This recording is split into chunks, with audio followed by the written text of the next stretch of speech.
So we are now up to 22 states. And as I've been saying for probably the last 6 months or maybe even longer than that, I've been saying the speculation, the estimates, and the forecasts that are out there are suggesting that by the time that we are done with this, we're going to be anywhere between about 24 and 26 states that are likely going to have these waivers granted to them. So we're currently sitting at 22 states right now. Don't be surprised, don't be shocked that if in the next few months here, we see upwards of 4 more waivers, a little more or a little less, somewhere upwards of maybe 4 more waivers granted to states, again, restricting purchases of these different items. All right, anyway.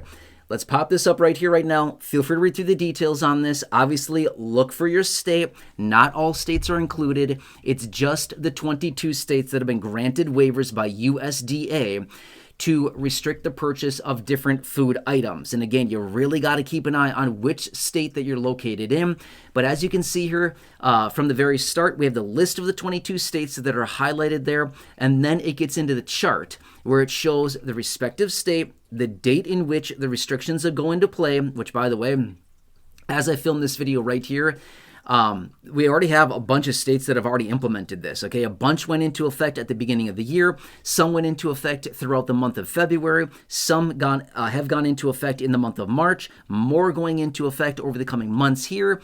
But basically, they're all going to be coming into effect over the coming months here, and this is going to be restricting a lot of people from different food items and purchases. Now, in general, what are they restricting the purchase of? Again, in very general terms, because again, it's very different for all the states. It's very, very confusing. You would think that they would just make this uniform across the country, like we're granting waivers to restrict the purchase of X, Y, and Z foods or products or whatever. No, it couldn't possibly be that easy. They got to make it different for every single state, which is really weird, but whatever. That's just what they're doing. Anyway, what they're essentially doing is they're restricting the purchase of, again, this is just kind of a blanket statement. It really depends on the state, but it's the restriction of energy drinks, soda, pop, carbonated beverages, sugary drinks, juices, even in some cases, candies, prepared dessert foods.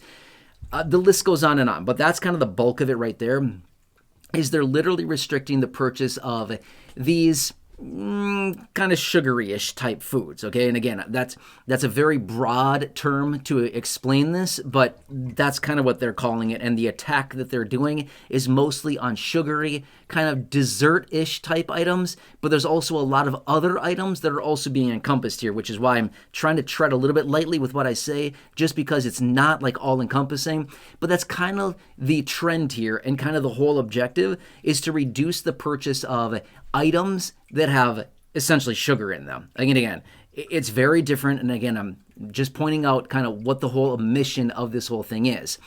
So this is kind of interesting because we saw these waivers starting to roll out about a year ago, give or take a little bit, kind of around the middle-ish of the year last year, so maybe not quite a year ago.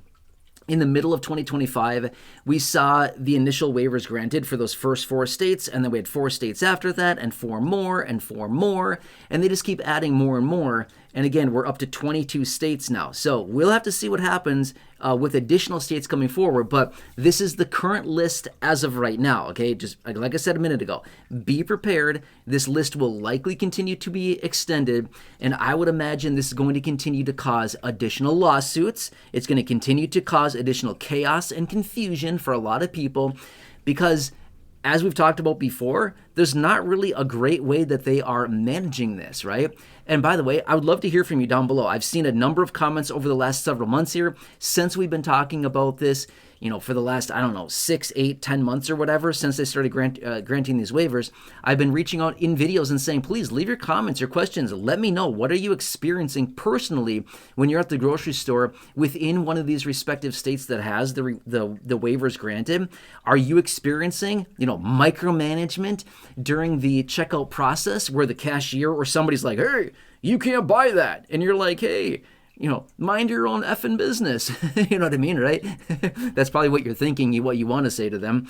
But What are you experiencing? Please leave your comments, your questions, your feedback down below. I'd really like to hear from you. But from what I've been reading on this and from the comments that I've seen on this over the last several months, it seems like this has been causing a lot of chaos, a lot of confusion, where it doesn't really seem like there's a lot of uniformity across the checkout lines where, it's kind of up to the discretion of the cashier. The cashier might be like, hey, you can't buy this whatever thing. And you're like, where's the list that says I can't? You know what I mean? And that's why it's so confusing as well, is that because the rules are different in all these different states, it's not like we have this simple framework to work from across the entire country where it's like, yes, we've restricted the purchase of carbonated, sugary, canned beverages. Okay, that's very simple, right? I mean, if they wrote it that way or something along those lines, it'd be very, very simple. Hey, that really good carbonated beverage that has, sugar and whatever else in it that, tastes pretty good, that's banned. Okay, fine, we get it, right? But it's not that simple. They're making it way more confusing